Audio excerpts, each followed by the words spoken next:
Nessa oportunidade, eu quero fazer mais um comentário analítico aqui na Nova Almeida Atualizada, mostrando mais um exemplo, um caso em que a tradução do original para o português, que nessa revisão não ficou de acordo com o sentido correto, lá no original hebraico, né?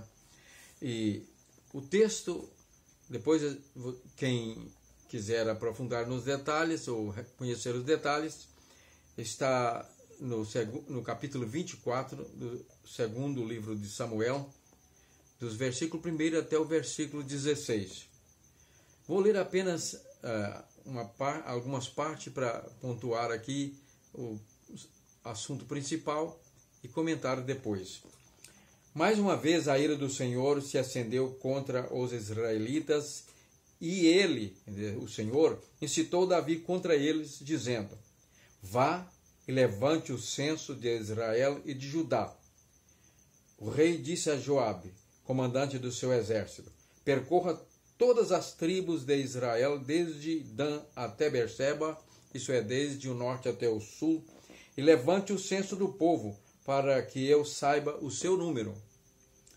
Então Joabe disse: que o Senhor, seu Deus, multiplique este povo 100 vezes mais, e que o rei, meu senhor, o veja. Mas por que o rei, meu senhor, quer fazer uma coisa dessas, né? Então, aqui, nesse texto, nós temos uma realidade de dois fatos que parece assim incompreensíveis do ponto de vista do caráter de Deus, né? Parece contraditório. O povo de Israel já tinha desviado, ou estava desviando dos caminhos do Senhor, da vontade de Deus, e Deus então queria uma situação para que nela ele aplicasse, executasse justiça, juízo, disciplina ao povo.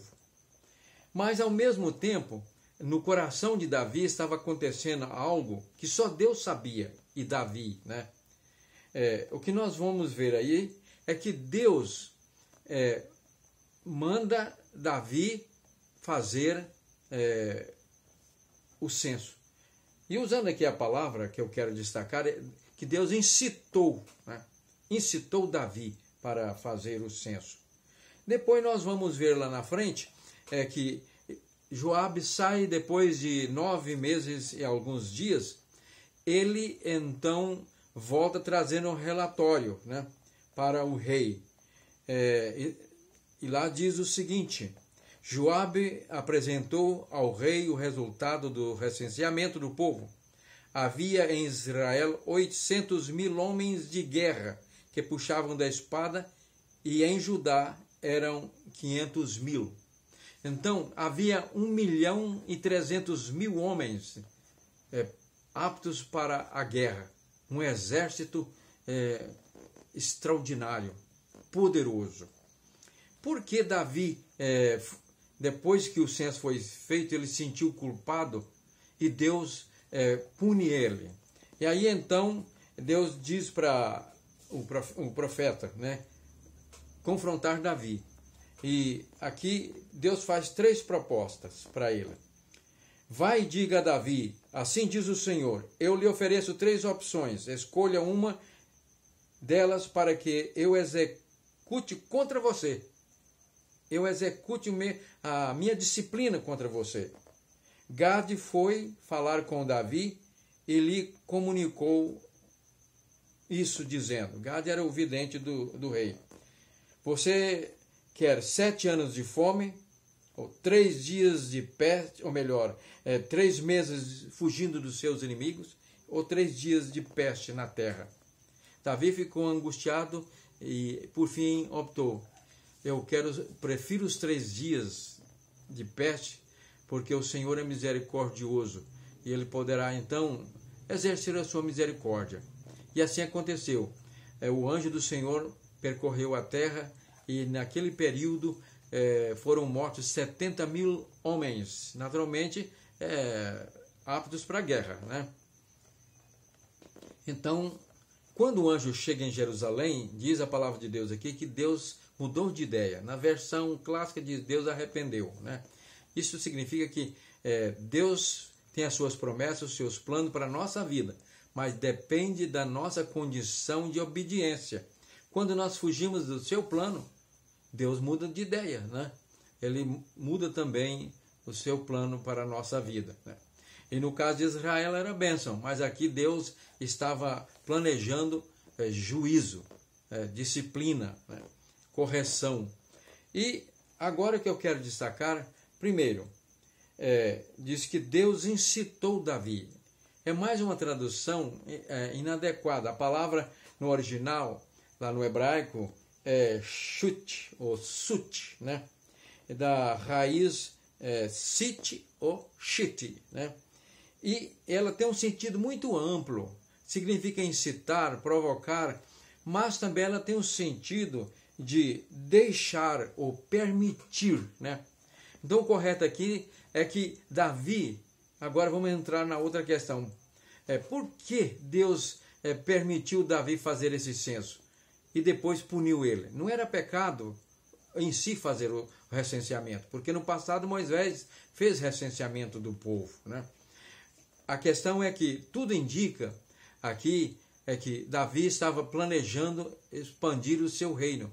Ele já tinha conquistado os seus inimigos ali vizinhos, o território do seu reino já havia chegado à fronteira com o Egito, no ribeiro do Egito no sul, e avançado para o norte até o rio Eufrates, né?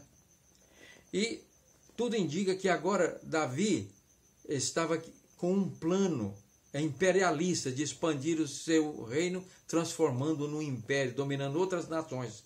Por isso ele mandou fazer aquele censo para ver o potencial militar do seu exército. E ele tinha um exército de 1.500.000 soldados, vamos dizer assim.